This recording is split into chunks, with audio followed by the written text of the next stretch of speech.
पिछले वीडियो में मैंने बताया था कि कैसे एक से बढ़कर एक भीषण बीमारियों ने बापूजी के शरीर को जकड़ के रखा है।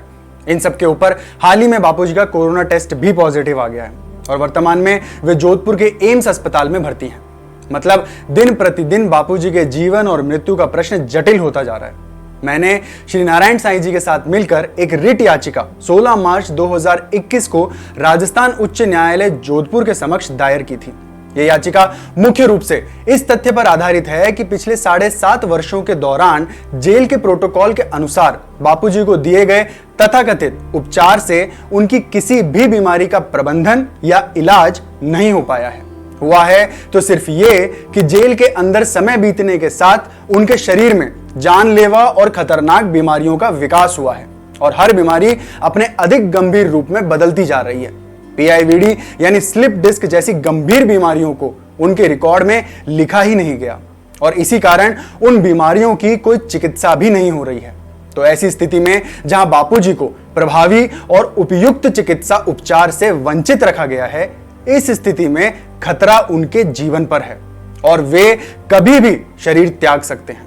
ऐसे में हम इस याचिका के माध्यम से चाहते हैं कि बापूजी को आवश्यक, उचित और प्रभावकारी आयुर्वेदिक उपचार मिले और वो भी केरल के एक वैद्य रत्नम के मार्गदर्शन में।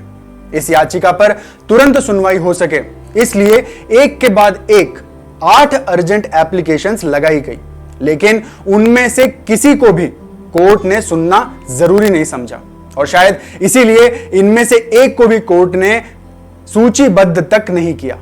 अंत में जब एक पत्र मुख्य न्यायाधीश को लिखा गया तो यह मामला 10 मई 2021 को राजस्थान उच्च न्यायालय जोधपुर में न्यायमूर्ति अरुण भंसाली की कोर्ट में सूचीबद्ध किया गया।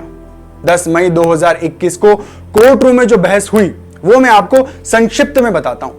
अधिवक्ता श्री संजीव पुनालेकर जी ने हमारी तरफ से दलील देते हुए कहा कि याचिका में बापूजी के लिए सही आयुर्वेदिक उपचार की मांग की गई है, क्योंकि जेल के प्रोटोकॉल के अनुसार दिए गए उपचार से उनके स्वास्थ्य में कोई सुधार नहीं हो रहा है।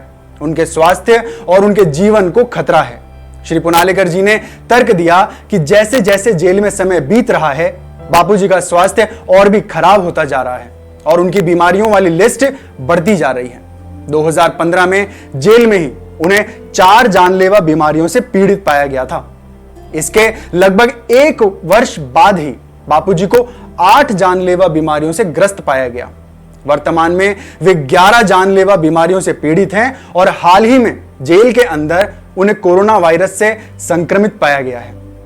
इस तरीके से श्री पुनालेकर जी कई तर्क प्रस्तुत कर रहे थे, लेकिन कोर्ट ने बीच में ही हस्तक्षेप किया और कहा कि पहले बापूजी को कोविड-19 से उबरने दें और उसके बाद इस याचिका पर विचार करेंगे। यहां श्री पुनालेकर जी ने बताया कि बापूजी को कई ऐसी बीमारियां हैं जो इतनी उन्नत और गंभीर अवस्था में हैं कि वे उनकी जान भी ले सकती हैं और ऐसा तो है नहीं कि कोरोना वायरस संक्रमण के दौरान हृदय रोग जैसी अन्य घातक बीमारियां शांत रहती हों और मरीज को उनसे कुछ खतरा नहीं होता हो, बल्कि ऐसे कई उदाहरण हैं जिनमें कोरोना वायरस से उबरने के कुछ दिनों बाद ही आए हार्ट अटैक के कारण लोगों की मौत हो गई है। इस पर अदालत ने कहा कि बापूजी एम्स में हैं और राज्य सरकार उनकी देखभाल भी कर रही है। तब श्री पुनालेकर जी ने जवाब दिया कि वे एम्स में तो हैं, लेकिन बापूजी की गिरफ्तारी से पहले जब वे लगभग 77 वर्ष के थे तब तक वे आयुर्वेदिक उपचार ही करवाते थे। 7 से भी अधिक दशकों तक आयुर्वेदिक उपचार लेने के कारण उनके शरीर के लिए आयुर्वेद ही अनुकूल है और एलोपैथी उनके शरीर के अनुकूल नहीं है। दूसरी बात यह कि सुप्रीम कोर्ट की 2018 की संविधान पीठ का निर्णय है जहां सुप्रीम कोर्ट ने माना है कि अनुच्छेद 21 के अंतर्गत हर व्यक्ति को उसकी पसंद के इलाज का अधिकार संविधान ने दिया है, खास करके तब जब उसका जीवन बीमारियों के कारण शारीरिक पीड़ा से भर गया हो। श्री पुनालेकर जी ने बताया कि हम जो मांग कर रहे हैं वो तो वास्तव में 2018 के निर्णय में प्रदान किए गए अधिकार की तुलना में कम है, क्योंकि बापूजी जो पूछ रहे हैं वो उनकी शारीरिक आवश्यकता के अनुसार है, ना कि कोई इच्छा के रूप में है। लेकिन अदालत ने इसे अस्वीकार कर दिया और सरकारी अधिवक्ता को जवाब दाखिल करने के लिए कहा। श्री पुनालेकर जी ने कहा कि जवाब दाखिल करने के लिए समय दिया जा सकता है, लेकिन यह जीवन और मृत्यु का मामला है, इसलिए न्यायालय को मामले में कुछ अंतरिम राहत तो देनी चाहिए। और यह न केवल कोरोना वायरस है जिसने बापूजी के जीवन को खतरे में डाल दिया है, बल्कि कई अन्य खतरनाक जानलेवा बीमारियां हैं जिनसे वे लड़ रहे हैं। तो उनके जीवन को बचाने के लिए उनकी अन्य बीमारियों का इलाज सुनिश्चित करना भी आवश्यक है। श्री पुनालेकर जी ने कहा कि बापूजी का आयुर्वेदिक उपचार जोधपुर में ही उनके आश्रम में किया जा सकता है। यहां कोर्ट ने हस्तक्षेप करते हुए कहा कि वे इस तरह का निर्देश तो बिल्कुल नहीं देंगे। श्री पुनालेकर जी ने कहा कि भगवान न करे, लेकिन इस दौरान उनके साथ कुछ प्रतिकूल भी हो सकता है।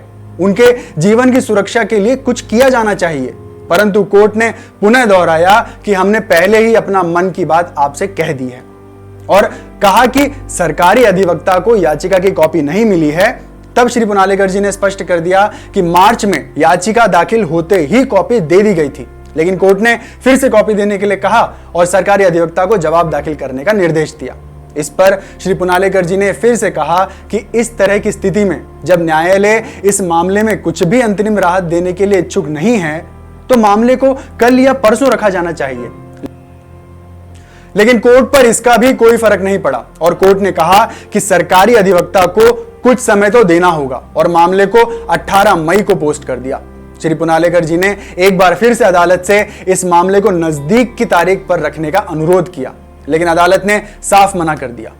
कोर्ट में 10 मई को हुई इस बहस के बाद मैं अपनी तरफ से 3 टिप्पणियां साझा करना चाहता हूं। पहली बात, हमने पिछली 8 बार इस याचिका की तत्काल सुनवाई का प्रयास किया, लेकिन इसे सूचीबद्ध तक नहीं किया गया। लेकिन जब मुख्य न्यायाधीश को पत्र लिखा तो यह याचिका न्यायमूर्ति अरुण भंसाली की कोर्ट में 10 मई की सूची में सूचीबद्ध हो गई। तो क्या अब अपनी बात सुनाने मात्र के लिए भी हर बार मुख्य न्यायाधीश को पत्र लिखना पड़ेगा? दूसरी बात, यह जानने के बाद भी कि यह बापूजी के लिए जीवन और मृत्यु का मामला है, अदालत ने सरकारी अधिवक्ता को जवाब दाखिल करने के लिए 7 दिन का समय दिया, जबकि इस प्रक्रिया को अगले ही दिन प्रस्तुत करने के लिए भी कहा जा सकता था, क्योंकि यह न तो अनैतिक था और न ही असंभव कार्य था। फिर क्यों इतना लंबा अंतराल दे दिया? क्या इस दौरान बापूजी के जीवन की गारंटी कोर्ट ले सकता है? तीसरी बात, सुनवाई के दौरान अदालत ने आदेश देने से पहले संकेत दिया कि हमने अपना मन बना लिया है। ऐसी स्थिति में जब हमें न्याय देने वालों ने पहले ही अपने मन में यह बना लिया है कि क्या आदेश दिया जाना है, तो फिर कौन से न्याय की अपेक्षा रखें हम? क्या इनके लिए बापूजी के मानवाधिकारों की कोई कद्र है, या शायद इन्होंने बापूजी को जिंदा समझना ही बंद कर दिया है?